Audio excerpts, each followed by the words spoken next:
Hello, welcome back to Bexhill West. I'm James. Now, today's video you'll see a new environment here, and really this space has been the reason why I've not been uploading regularly recently. I've had quite a few emails actually from people asking why I've not been uploading, and this is the reason why. The time I've had available for me to film has been spent putting this space together.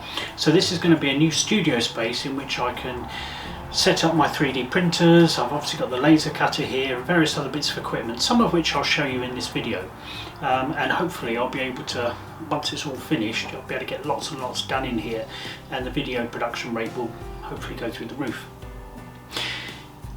In fact, I was going to show today's video a little bit of footage of the laser cutter running, but I've had some problems with that. Just before Christmas the laser tube failed, and if you look up here beside me you'll see the old tube up on the shelf. Well, I'd ordered a replacement, fitted it, and it turned out that the replacement tube was itself faulty.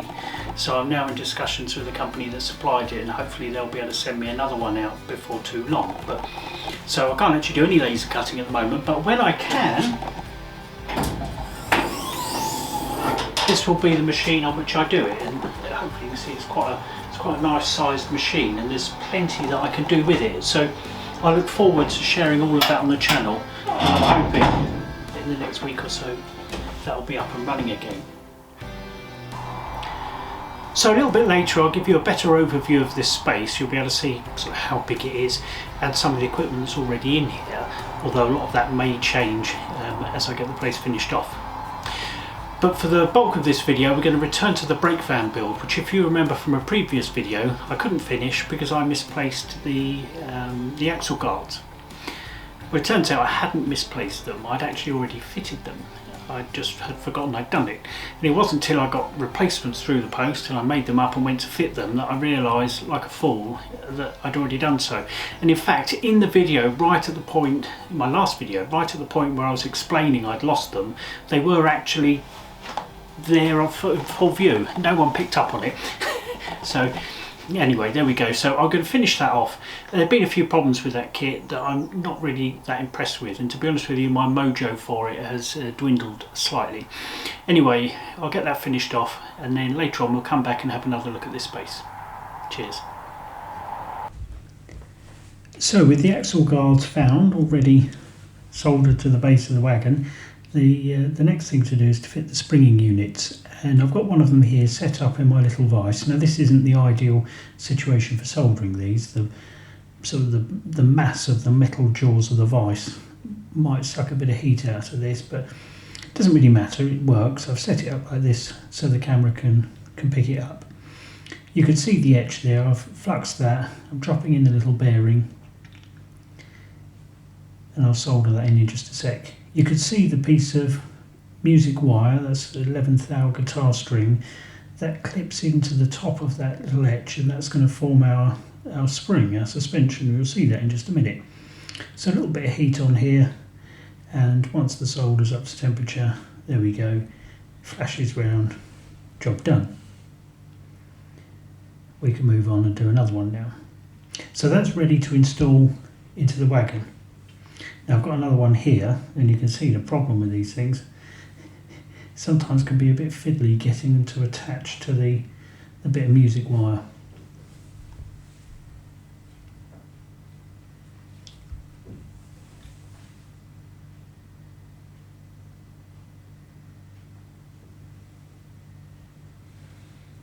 So this one I've given up with that bit of wire. I mean, look at this.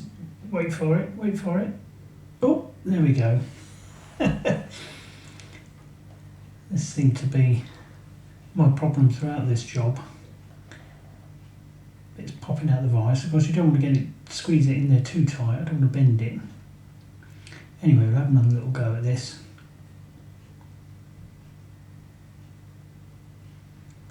There we go, drop of flux. Now normally the little bearing, I would just pick that up with my fingers and pop it in place, but because I don't want to obscure this job with my fat fingers, I'm trying to use the tweezers, and that just seems to make the job look a little bit more clumsy than it actually was, or needed to be. Anyway, once again you see me heat this up, and once it's up to temperature, hopefully you can see that solder flash round. That won't fall off in a breeze.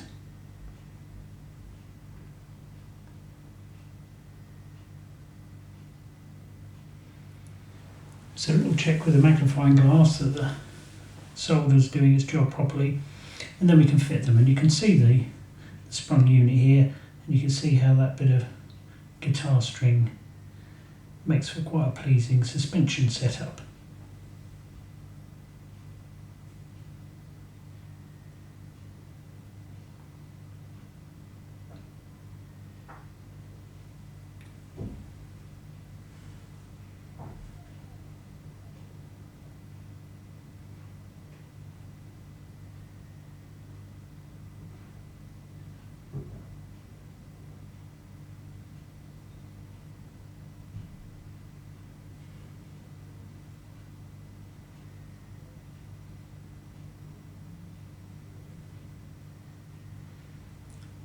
There we go, wheels running freely, and you can see here how effective that suspension setup is. Really good.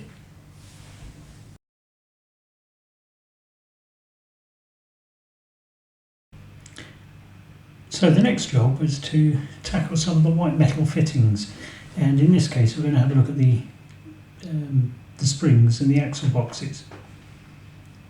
Now you can see here they come on these nice little castings. There's quite a bit of flash on this one. Let's see if the camera will focus. But they're quite well detailed. Now I'm doing something here which I wouldn't really recommend. I'm trimming the waste off with this little pair of snips,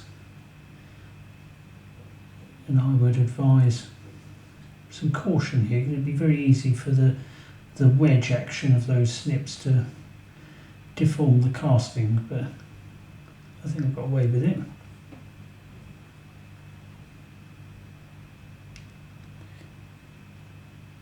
And so it's just a case of cleaning these things up.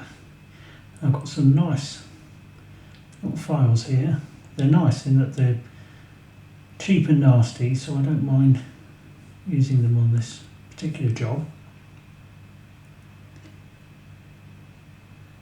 And then I came in with a little chopped up emery board and sort of got into all the nooks and crannies. I quite enjoy cleaning things like this up.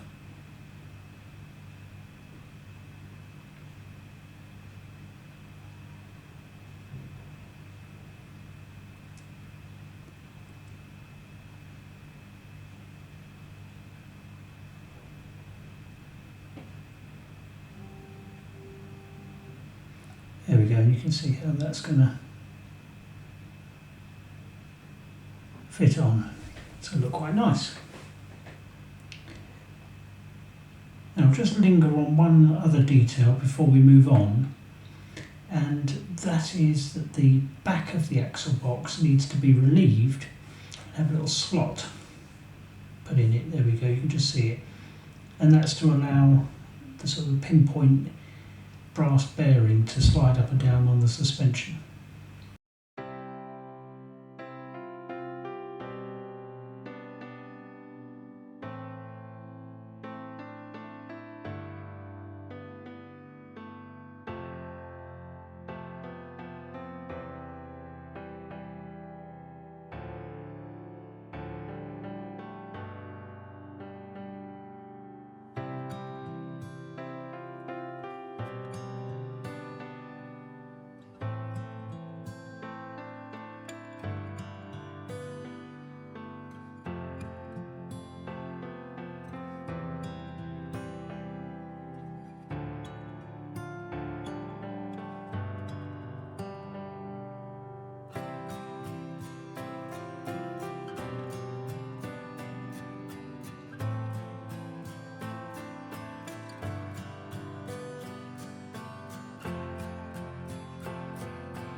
So next up, you can see I've drilled a couple of holes in the side of the van, and that's to help me fit the guard's ducket, the little lookout protrusion on the side of the van.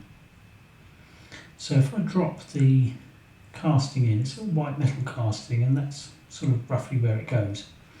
I wasn't sure how to fit this, or did I glue it on, or quite what to do. So in the end I opted to drill those 2 holes, and then I'm going to solder through those to try and hold the ducket on. So I put a bit of flux on here previously, and the first thing I'm doing is just tinning around the inside of the holes that I've drilled, and that's so that the sort of low temperature solder I'm going to use to hold the white metal ducket will sort of encourage it to stick to the brass. And looking at this now, I think I could have done with a bit more heat on my soldering iron, but anyway, it seemed to do the job in the end. So this is just tinning, and I really struggled to film this, get it at the right angle so that the camera could see it and so could I, and it seems I failed, but I think I'll get a slightly better shot of the soldering in a minute. So this then is, just to repeat myself, this is just tinning the brass to sort of prime it, if you like, for the low temperature solder. So I'm using 145 degree solder here. Okay, so you can see that's tinned, not very elegant, but I'm sure it'll do the job. And there's the ducket. So I'm going to hold that on with my thumb, turn the whole thing upside down, get a little bit of flux on here, and I'm just doing that top hole, which we can just see. What I'm going to do is pick up some low temperature solder on the end of the iron and drop it in there and get that to fuse the ducket into place.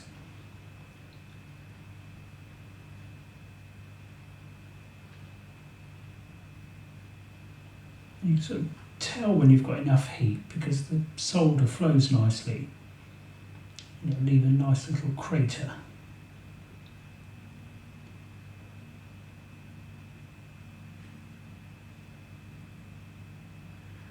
Once again, we've just missed I've just tilted that round, but hopefully you can see I've only done the top one there, but we've got a nice little crater of solder. We'll just double check that that's all in the right place, which it looks to be. And then the lower of those 2 holes, I did exactly the same thing.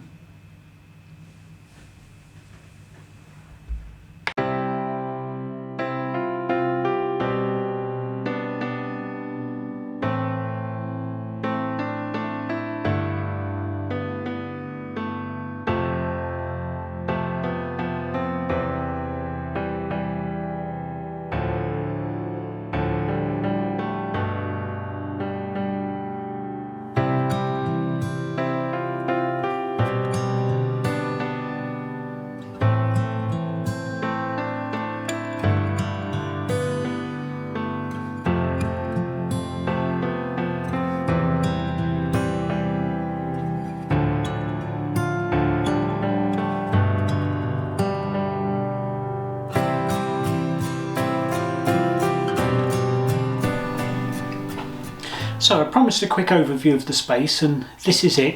Obviously the laser cutter you've seen, this is quite a nice sized machine. It's 1500 millimeters by 1000 millimeters, so that's 56 inches by about 40 inches.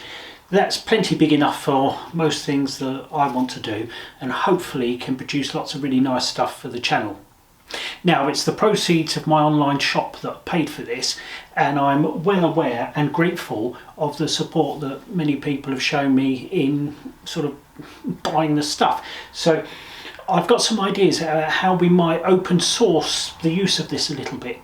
Now, I've got to get the new tube in it first of all and get 1 or 2 things worked out, but I've got some really great ideas. So I think there's lots of good stuff on the channel coming with this piece of equipment.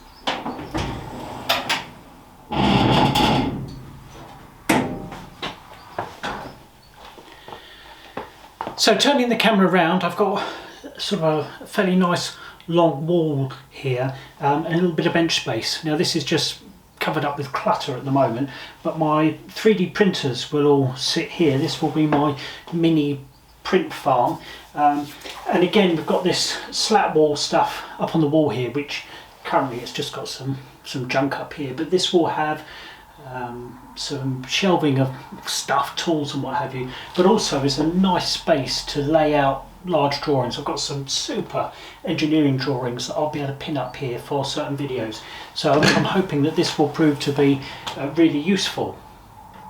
I'll turn the video around. I've got some other interesting tackle up that end that we can have a quick look at.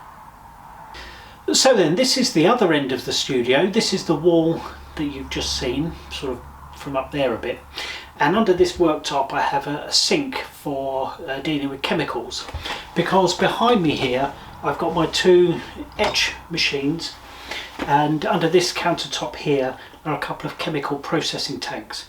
So I'm going to be able to use these machines to produce my own etched brass bits and pieces.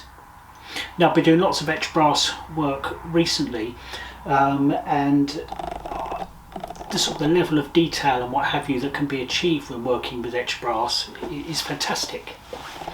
Now I used to use machines exactly the same as this many years ago at work, and so I kind of know how to use them, but what I think I need to do is refine my kind of design and drawing skills to make best use of these things. So for example, the brake van build that I've sort of lost my mojo with, one of the reasons I've become frustrated with it is because it's sort of, well, it's an old kit and has been, you know, designed without the use of a computer, and as I've been putting it together I've just been thinking it could have been done better had it been done with sort of modern methods. So I'm going to be able to use these machines to kind of figure out the best ways in which to work with etched brass, and I look forward to sort of the design challenges that having this stuff available to me will present. Now with that in mind, I'm actually about to start quite a complicated kit build. It's not for something that will run at Bexhill West, but it is a really challenging kit, and I'm going to put it together basically on the advice of a friend to sort of understand what good quality etched brass stuff can be like, and so that may well be in our next video. And I think rather than talking through it, because I talk far too much, next video will just be a silent movie, if you like, and you can sort of see what can be achieved with etched brass, you know, when it's designed properly. Anyway, this is the end of the studio. You can see I've got some more of this slat wall stuff. There'll be some shelving going in up here with storage boxes and what have you, and probably some extra lighting too.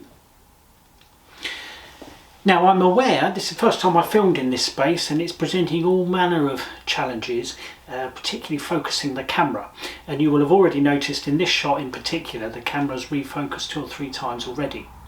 Now there's not much I can do about that because I can't reach the focus button to turn it on or off, nor can I manually focus it because it's beyond my arm's reach. So I've got some things to do in terms of setting up the video equipment better, and I hope to have 2 or 3 cameras in here to better capture all of the action as it happens. I'm aware also that the sound isn't as good as it could be, so I'm going to work on all of those things, but hopefully in the coming months this will become a really nice place to film and work in. In fact, I intend to spend a couple of days a week kind of just on this project in here, hopefully pushing it forward. So with all of that said, that's enough of a little brief view of the workshop or studio. I apologise for all the mess in here. This will all go. This clutter really is just the remains of putting the place together. I should think in a couple of weeks' time, when I've got some pictures on the walls and things, it should look quite nice. But until then, thank you very much indeed for watching, and I look forward to seeing you next time. Cheerio.